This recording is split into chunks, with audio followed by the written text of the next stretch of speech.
Welcome to the Black Girl Flow podcast, a space dedicated to creating conversation that pushes us to be in alignment and at peace with ourselves and the world around us. We are about cultivating joy, growth, and success in our life, love, and identity. So join us as we find our flow.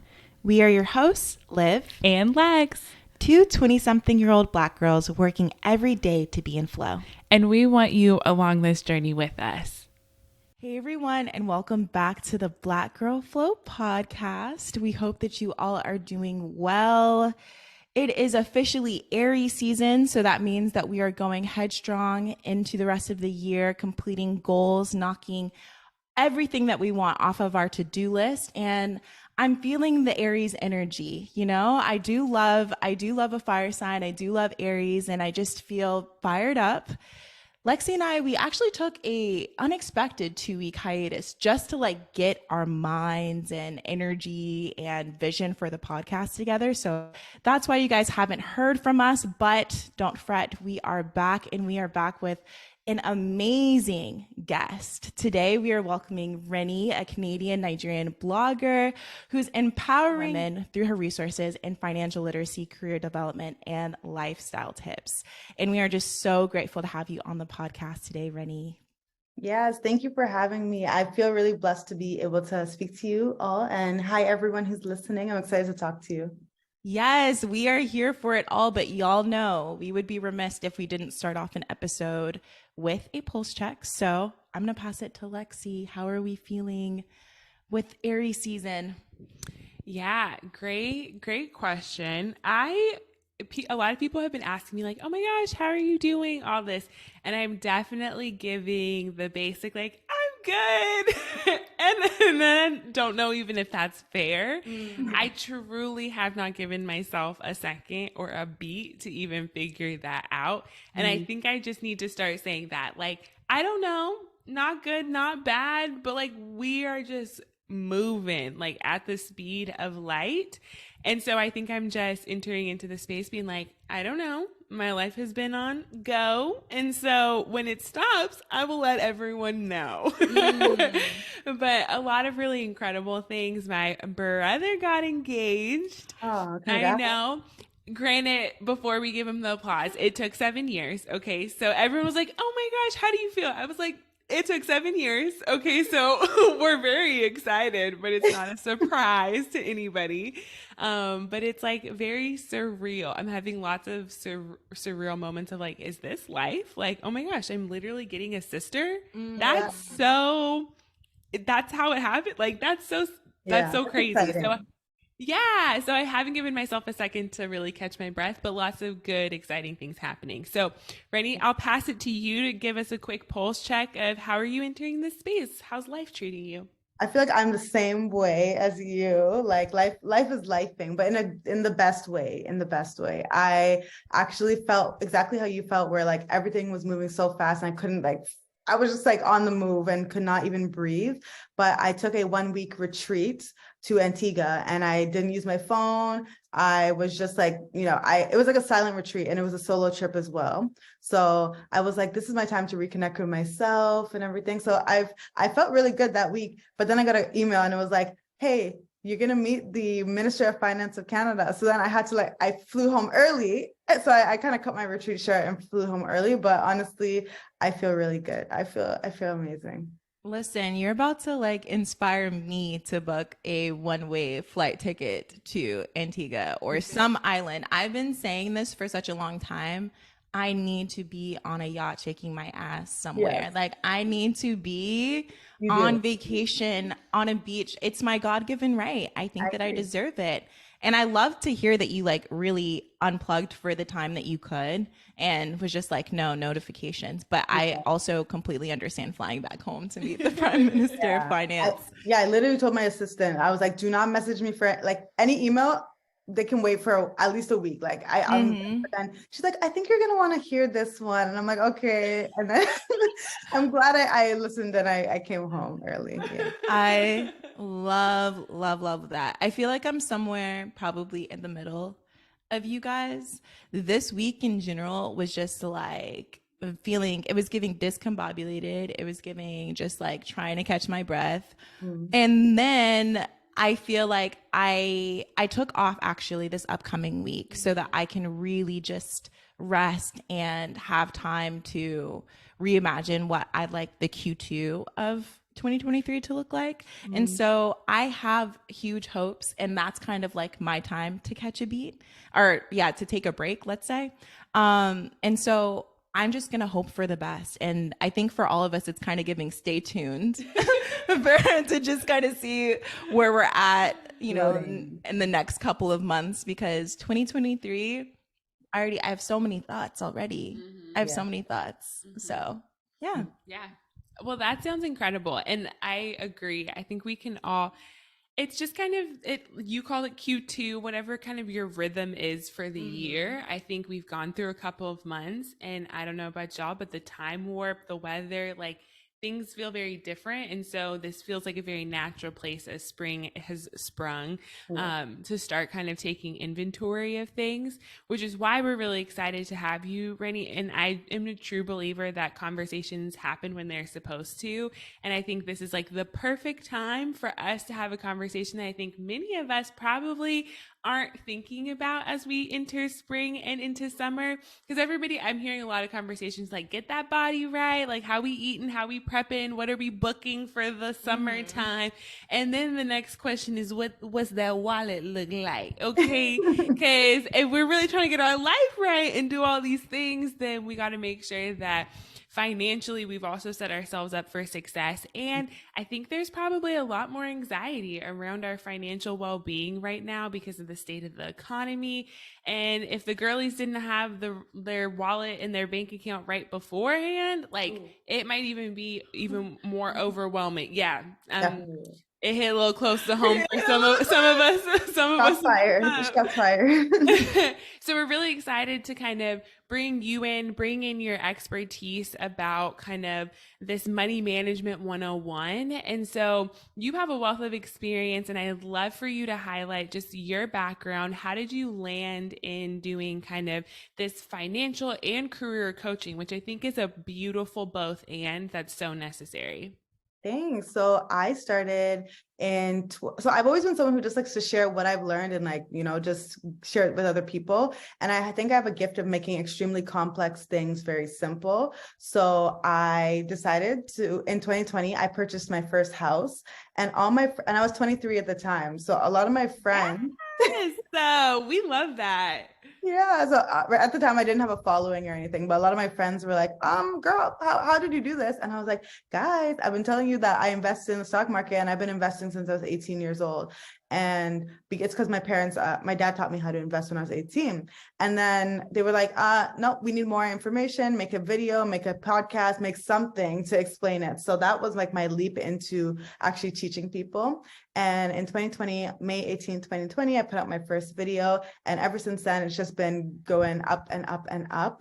Every week I post a new video teaching someone about a new financial literacy topic or about their career, because when I was working corporate, I basically, like, I had a new job every year for 5 years, and it was just through networking. Like, I never applied for one. It was either my LinkedIn or my networking. So I was like, I know this, but I feel like a lot of people don't. So let me share this information with other people too. So that's how it started. Now I do it full time. I quit my corporate job in 2021, and it's been going really, really, really well. Oh my gosh. I love to. I'm obsessed. We stan. And I'm that friend that's like, no, you're gonna sit down and teach me how. So I think that's so dope that like you extended it to the world so that other people can benefit. And we know that you've changed so many different lives with your financial wellness and knowledge. But what do you find is like the main challenge for people our age, like when it comes to finances, specifically like Black women? Yeah, I think the main challenge is there's one where it's like we're not getting paid enough, you know, like gender wage gap, but then there's also the racial wage gap. There's a lot going on there. And when you're a Black woman, you face both of them. So I feel like a lot of us are just not being paid enough. A lot of finance creators will tell you, you need to budget, you need to do this, you need to do that. But if you're not getting paid enough, like budgeting can only go so far. So I feel like one main issue that we see is not having enough income to support the lifestyle that we would like. And then I guess that turns into living beyond your means. So you get $5,000 a month, but you're spending $6,000 every month. So you're living paycheck to paycheck and like going into debt in order to fund your lifestyle. So I'd say those are the main two issues that I see. And obviously people our age are like living with this cost of living crisis in one of the most pivotal times of our lives. Like I feel like everyone's living through the cost of living crisis, but like our parents, it's easier for them. They already have their house. They already have this, it's easier for them. And the younger kids, they're not worried about that. But us, we're like in the thick of it. So I find that's a real struggle. Like you're trying to save for a house, but then groceries cost $10 million, it's a struggle.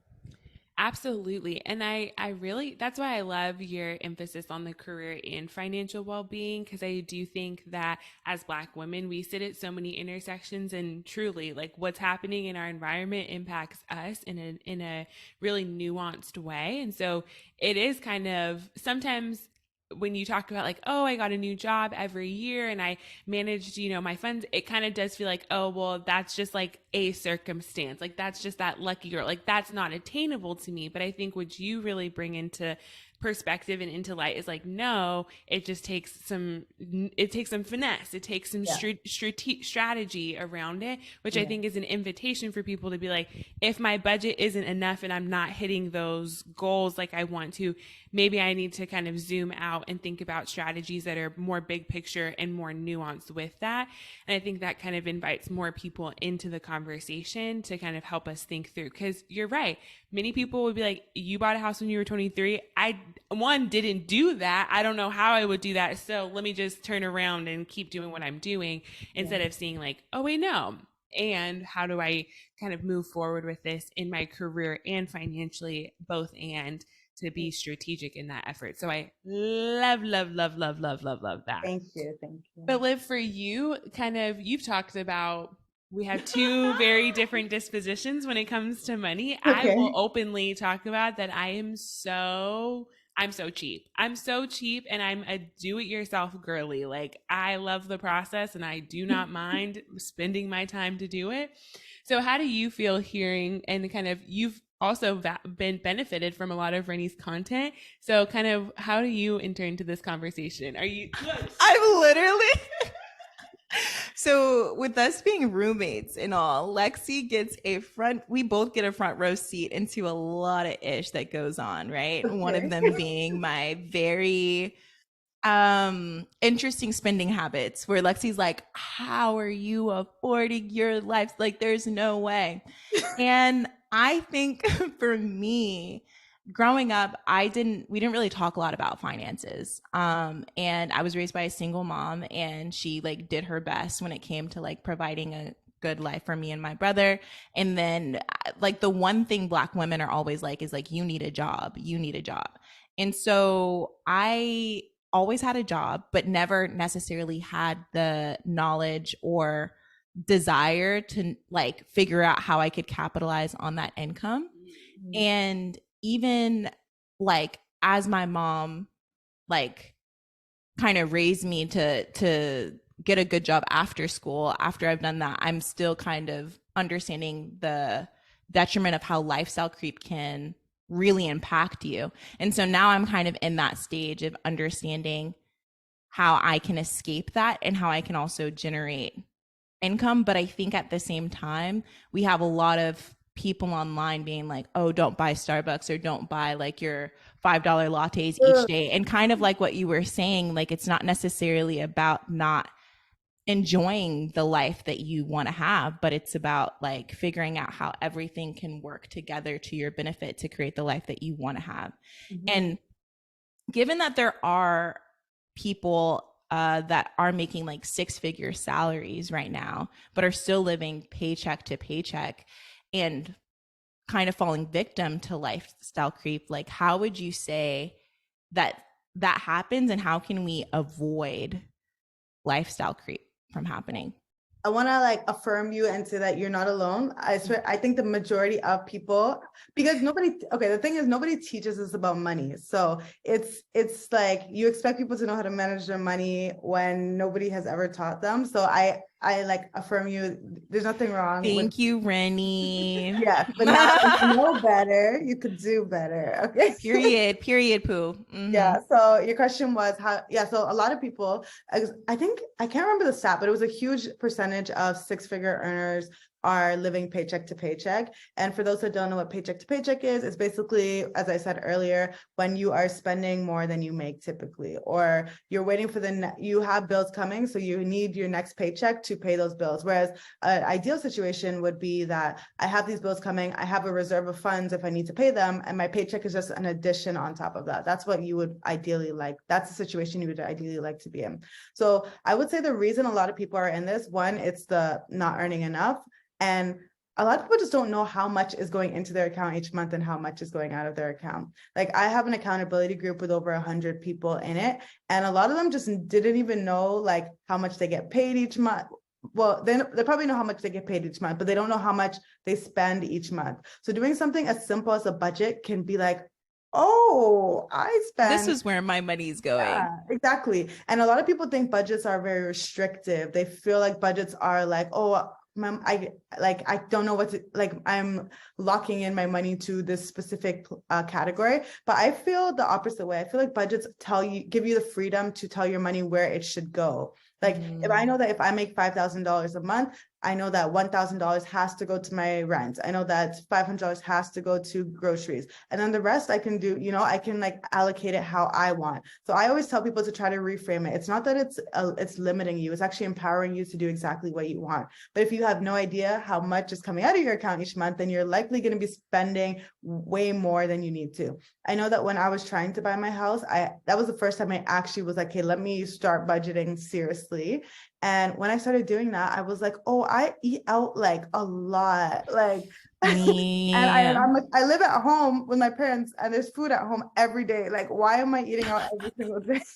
So then I started budgeting. I was like, oh, you don't have to spend that much money on food each month, and I can reallocate that to somewhere else. So I think that's the real reason why a lot of people just don't, they just are living paycheck to paycheck because they don't even know where their money is going. Okay, so then for the people that are in the position where, let's say, like they need more income to help them produce, like to help them live an attainable life, a sustainable lifestyle, what are the first steps? Because it's like, especially in this economy, it can be really discouraging to feel like, I'm already trying to make ends meet at my job, and you're telling me I need to find like a side hustle and like do more on top of what I'm already trying to do, with the state of the world just like being chaos, but still wanting to be able to enjoy the finer things in life, like going on vacation with friends or being able to go out to eat. Like, what would you say are the first, what would be the first step that you would tell someone if they came to you? Yeah, I would first tell people to write down what their goal income is. A lot of people don't do that. So it's like you're trying to hustle for more, but like, what is the more that you're trying to get to? I find that you are able to achieve your goals easier if you actually write them down. So say you are currently making $80,000 and you want to make $100,000 a year. How are you going to bridge that $20,000 gap? So there are a few options. The first one would be that you have to get a increase at your salary at your current job, but typically like a $20,000 increase at staying in the same role, kind of impossible. It's not very likely. So you can look to move into a new role within your company. That's another option. That's how I increased my salary by like $20,000 in 2 years, by moving within my company. So a lot of people just don't know that, and they stay in their role for a long time, but job hopping pays. I always tell people, like, I moved jobs every single year for 5 years, and my salary went from like 50,000, and by the end, my latest offer before I quit was $100,000, and that was like within the span of 5 years. So I always tell people, like, leave that job. I know it's tough right now. Obviously, get your offer letter before you quit your first job. Sign that offer letter and then quit your first job. Don't just like quit because you have some interest in other places. Another thing would be to negotiate your salary when you get the job. A lot of people just accept job offers, but they never even think to negotiate their salary, right? So I always tell people that every single job offer that you get, you need to negotiate it. I have a whole like video on this about how like I did not negotiate my first salary, and the recruiter actually came back to me and was like, oh, we have extra money to offer you, because she offered me like the below the minimum that they were allowed to pay me. Yeah. Wow. Yeah. Your faces are killing me right now. Yeah, because yikes. And that's probably more common than we'd be comfortable with. Extremely common. So I always tell people, negotiate that salary, ask for $10,000 more. Maybe they'll give you $5,000 more, but that's better than getting nothing, right? So that would be another way. And also I want people to think of like more passive forms of income. So if you can start investing in the stock market, then you can actually start making your money work for you. So it's good to have a job, but we don't want to have like 3 jobs, 4 jobs. So you can also make your money work for you by putting it in stocks, for example. And then every quarter, the stocks will pay you a dividend, which is a cash payment that you can now have some extra money. Or if you just see the growth of your stocks over time, then you're able to sell those stocks and, use them for something. I'll give you an example. I bought Shopify stocks when I was like, I don't know, when I was like 22 or something. Or no, I don't know, maybe younger than that. I don't know. I was working at Payless. I was making $9 an hour. And I literally was like, I'm going to buy Shopify. And every 2 weeks, I would just buy Shopify, buy Shopify, buy Shopify. And then by the time, and those were about cashed out. I already know she cashed out on that. Yeah, by the time and that was it. I don't know how old I was, but like they were about $200 at the time. It was when Shopify was brand new. Okay. By the time I was 23 and buying my house, I sold them to purchase the house. My portfolio had grown to $60,000. And that was, I think it was 5 years that it was, but I was like, the only way I was able to do this is because I bought these things. Like there's no way I would have saved up $60,000 because I like to spend money, right? But because I put them in an asset that was growing, then my money was able to grow. So there are 7 different forms of income. I have a whole video of like different streams of income if anyone wants to check it out. But yeah, like it's good to get a second job if it works, but it's tiring. So look for all these passive forms of income as well.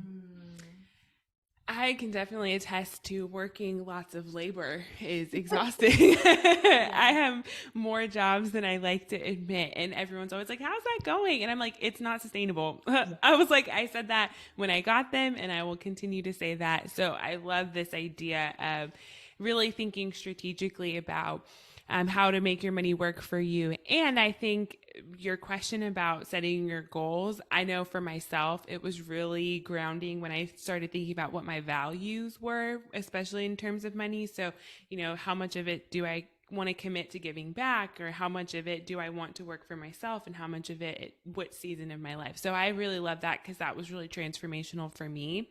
And so I'm sure people not only are listening to this furiously, like taking notes, but for some people too, it might be a little overwhelming to start thinking about, where do I even start, or how do I even assess, even if I know where my goals are. And I think a lot of that stems to what Liv was talking about, if we don't have these conversations. But something that you've done is really create a community around this financial, like not even literacy, but just like, we're going to do this and we're going to share successes, and we're all gonna win. Like we're all really gonna, commit to this. And so how important is it to have community around your financial goals? And what have you learned while holding that community for so many who have their own goals and are doing it in unique ways? Yeah, I would say community is a game changer. Like having people who, I think there's that saying that's like, look at your 3 closest friends and I can tell you your future. I think it's very, very true. The people who are around you really influence you, whether you think they do or not, they do. Like if your friends are always going out to eat, they're going out to party, they always want to go on vacation, that's great and all, but it'll probably influence you to spend a little bit more money than you would if you were just staying alone, unless you're extremely strong-willed. So if you are, is that you? Listen, the emphasis on unless you are extremely strong-willed. Listen, that's rough. I am not one of those. If you invite me, I'm 100%, 99%. I'm gonna like try to make it happen. I'll tell you no off of a. Yeah, she's more of a no, like we've got to stick to what we said. So strong-willed I love versus it. I love yeah, it. So easy.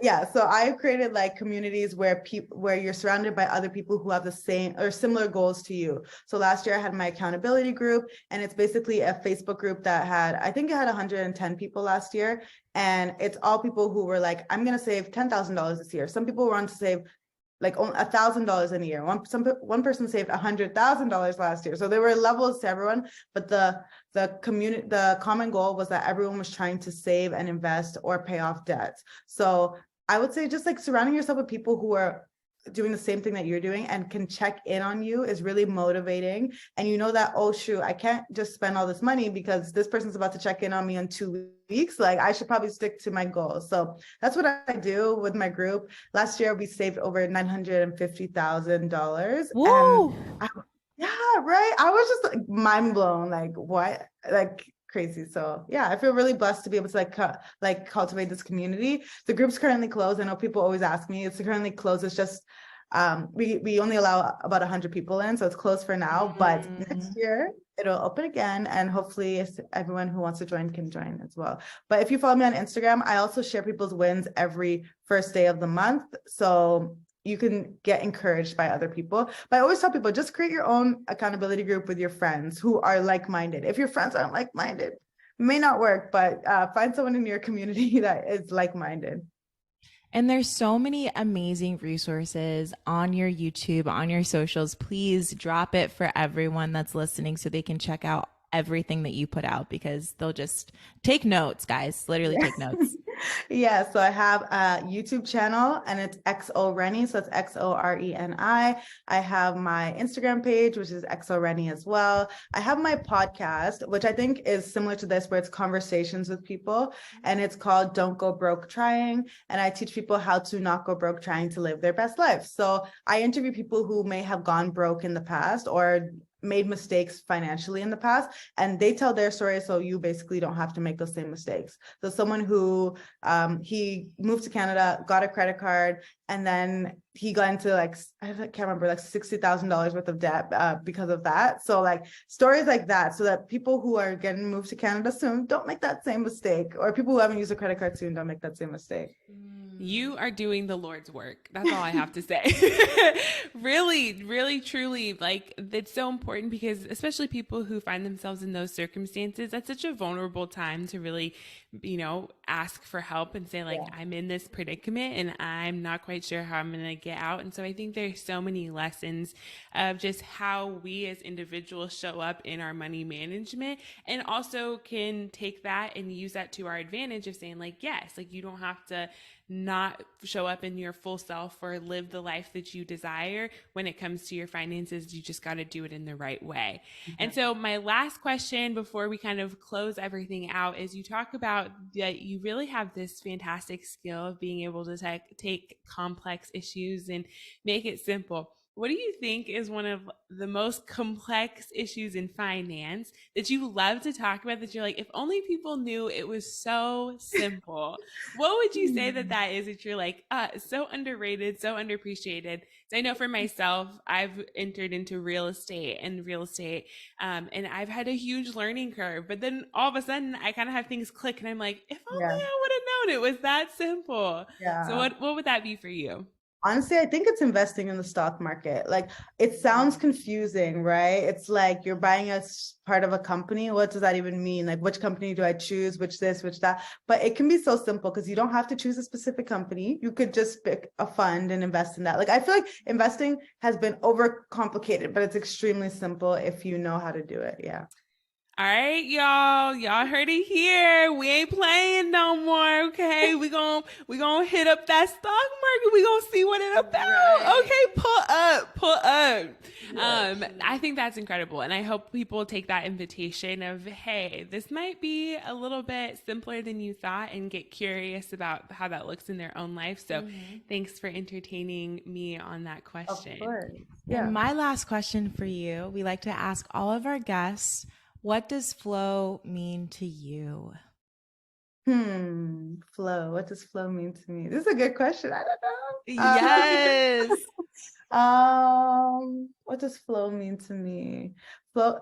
When I hear the word flow, I hear like ease and like my finances are, everything's just Working easy. together. Yeah. Like money's coming and flowing in and also allowing it to flow out so it can return back to you. Yes. I actually just did a pivot recently where I'm talking more about using the money, like teaching people how to manage and invest their money and save their money, but also encouraging them to spend their money on what they like. Like it's I call it value-based spending. Because again, a lot of finance creators will just tell you to save 99% of your income and like, live in the smallest house and do this and this. But I think we should enjoy life as well. So for me, flow is like, allowing money to come in, but also knowing when it's good to release money and let it go for the things that you value. Well, Reni, it's literally been such a pleasure hearing from you. And like she said, y'all, make sure to check out all of her platforms because you will learn so much. Thank you for joining the Black Girl Flow podcast. And with that, we are signing out with peace, love, blessings. All right, that wraps up our episode this week. We'd really appreciate if y'all could rate us on Apple and Spotify as it really helps grow our BGF tribe and support our podcast. As always, the conversation continues on Instagram and TikTok, so connect with us there if you want to join in on all the kikis. With that said, we will see y'all next time. Rest well, folks.